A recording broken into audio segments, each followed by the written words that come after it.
They had a lot of success on first down in the first half, but not so much in the second half. What was the issue in the first half, and what did you guys do to kind of slow them from first half to second half? Well, you know, the great thing about the game Saturday night, there was a lot of adjustments that had to go on.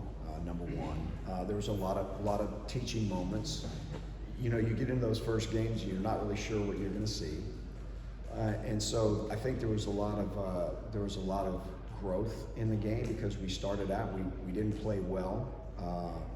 You know, at a lot of different phases, at a lot of different times, first down being one of them. So we had to go and make sure that they saw the game and saw the pictures that they were getting and adjust to what they were seeing. So, you know, the other thing that was great about the game is that they did a lot of things to put strains on defenses, just in general.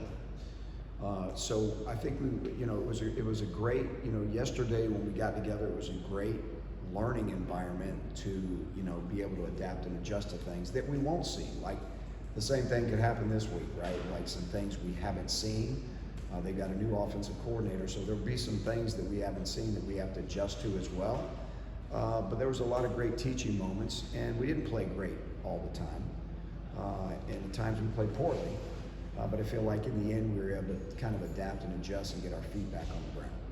What would you like to see about the secondary, change in the secondary? They gave some, like you said, some significant passing yards. Yeah, they did. What changes can you make, and what would you like to make? Well, it's not really changes.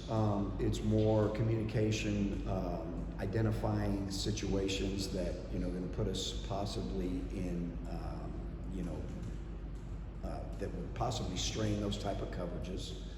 And just recognize things. I think our eyes were bad at times. I think there were some instances where we just didn't execute the coverages very well. And so those type of things were pointed out yesterday. So it's not that you go back and you change a lot.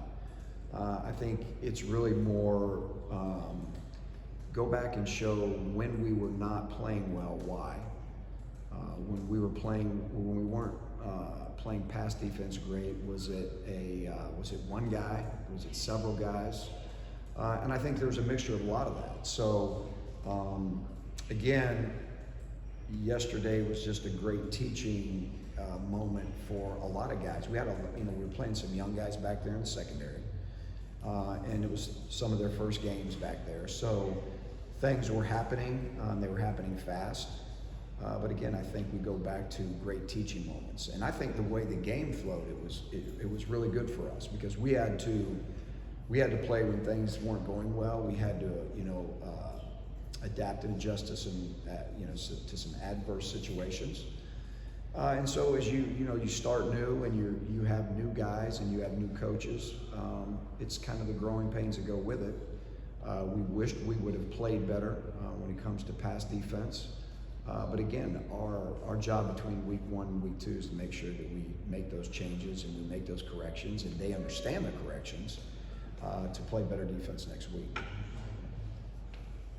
Jim, with the run defense, I mean, or the guys up front in general, the run defensive numbers were good. You were just talking about the secondary. Overall up front, like what was your feeling about getting enough pressure and all those things that go into the playing up front? Well, let me say this first of all. They had a really good plan because they were getting the ball out fast. But you know, if you just look at raw numbers, you know, we had 3 sacks. I think we had, you know, there was times where we pressured the quarterback. We were in his face, and he still got the ball off, and he threw some accurate balls. And let me say this. Let me go back. It's not all on the secondary. It's everybody, right? So it's pass rush, and then it's linebackers in coverage, and then it's DBs in coverage. So it's not an indictment on any one group. It's us all having to do it better, play it better, and it starts from the front back. So there was times when we felt like we were getting good pressure. There was times when we felt like we should have got better pressure. And so it was kind of a mixed bag, and that's why I say that it was, you know, that it was good as far as the way the game unfolded. We played okay in the run game. I expect us to play much better in the run game than we did. There's some things that we didn't do well. You can't look at those numbers and just say, wow, they played really good run defense. You know, the final numbers, you know, would suggest that it was, but there's a lot of room for improvement there. And West played way, much better this week against the run to be able to stop this run attack that we're going to face. But again, there are small victories all over the field Saturday, and we just got to keep building on it. Sticking to the run game, I mean, the challenges you obviously present, you've got 2 1,000-yard rushers back there in the backfield. Just what do you want to see from your front seven to improve upon this week to prepare for that attack? Well, yeah, the front seven, if we're going to win the football game, it's got to be one with the front seven, then being able to control the ground attack. They've done a fantastic job. They got a great scheme. If you look up and down their offensive line, running backs, quarterback, it's amazing how many 5th and 6th year guys they have. So what comes with that is a ton of experience. What comes with that program, what they've done there is a lot of wins and a lot of championship expectations there. So they expect to come to these games and win. And it's not new to them. They've done it before, right? So, it's a very talented group. They have great, tough downhill running backs. The quarterback's really, really efficient. But more than anything, from tackle to tackle and then going back to the backfield, just a ton of experience. When you have that many guys that have played 5 and in some cases 6 years, that's a huge advantage, for your team. So, but we got to go in there and we got to be able to play stout on the front. We got to be able to get off blocks. We got to be able to strike blocks. We got to be able to run fit. And against this crew right now, a lot of people struggle doing that. So that'll be our challenge. Gene, maybe along those lines, I don't want this to sound ridiculous at all, but Carolina played Chase Bryce at Clemson and at Duke. And the Duke game, they got after him pretty good on defense. It was 2 years ago. Like, does that tape from 2 years ago and all the age your study of just what kind of quarterback he is? Would you even pull that up to look at that, or is that just too far in the past? I have not pulled that up. I will pull that up to look at it just to see his skill set. But let me tell you, quarterbacks change based on scheme.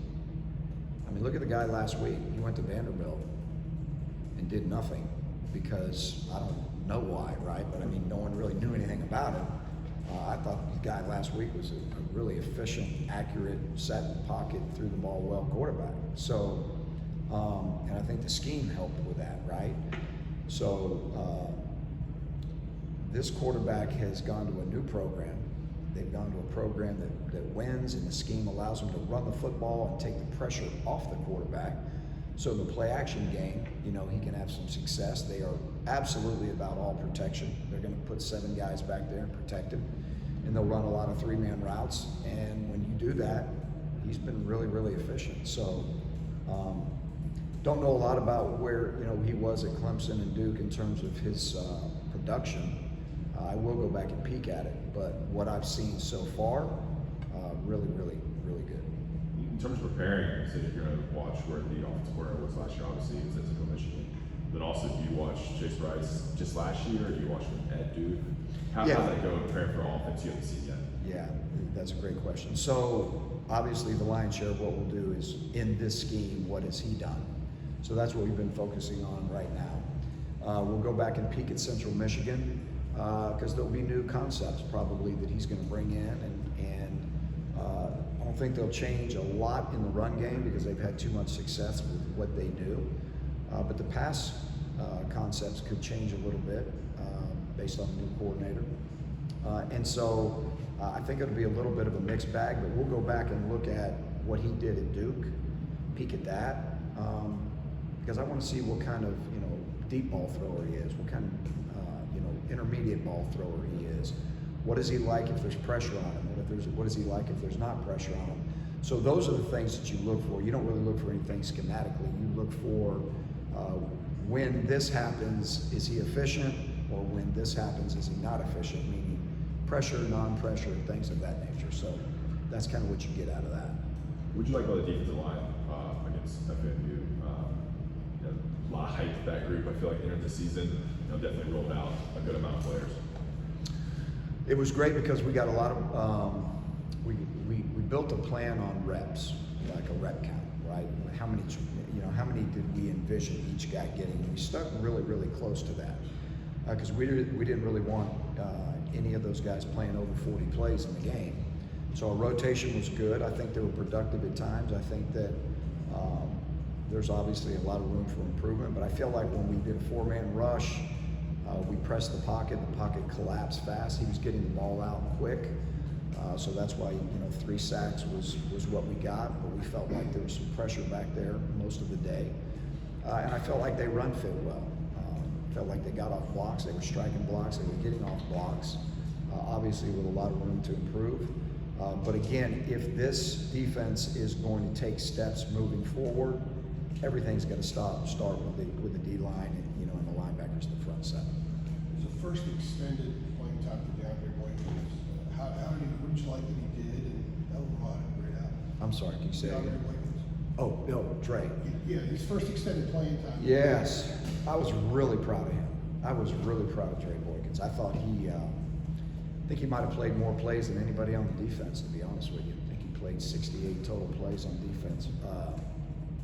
Really productive, was always around the football, executed what we asked him to do in our coverages, in our run fits, and when he was part of the run game.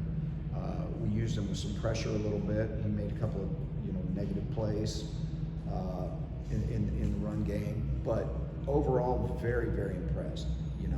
You go into these games and you wonder what guys are going to do when the lights come on, right? You don't know, and he was definitely he was productive. He played within the defense, and he played a lot of plays. So very, very proud of him. What about Power Echols? Who? Power Echols. Power Echols I thought he was amazing. I thought he played a fantastic football game. He was all over the place. He played with amazing effort, played amazing within the scheme, was full speed all over the field. He's the one guy that, to me, if you pick anybody that stood out in terms of production, what he meant to the defense, he was the guy that definitely jumped out to me. Gene, how would you kind of assess, Matt talked about it being your first game back in a while, and just, the flow of the play calls and, the communication from the box to the sideline. How would you kind of assess how all that went for you? It was definitely a fun night at times. At times it wasn't very fun, but no, it was good. It was good for me to get back into the flow of that. It was good for us to get the communication things going. And I'm going to be honest with you, it was really good for us at times to be strained in the game when we weren't playing well and trying to figure out the things we had to do to kind of get it back under control. Not just from, a play calling standpoint, but communication from me to the coaches on the field, getting it to the players down there. There was a lot of moving parts that happened in that game that I think will serve us well down the road. But overall, I thought it went well. And overall, I thought that the things that happened to us in the game, I think they needed to happen. I think that we needed to have those scenarios come up where there was adversity, there's times we weren't playing well, then we turn around, we create a turnover, we were able to get a couple of turnovers that turned into 14 points. So there's a lot of positives that we can bring for the game, but certainly, a good amount of negatives too that we can build on it. And I shouldn't say negatives, I'll say teaching moments that we can build from. So that's how we look at that. We don't look at anything. We don't look at all the stats and the numbers and all that. We just look at execution. And at times it was really good, and at times it was poor. So that's what we have to do, is go back and point out when it was poor, why it was poor, and how we move forward fixing it.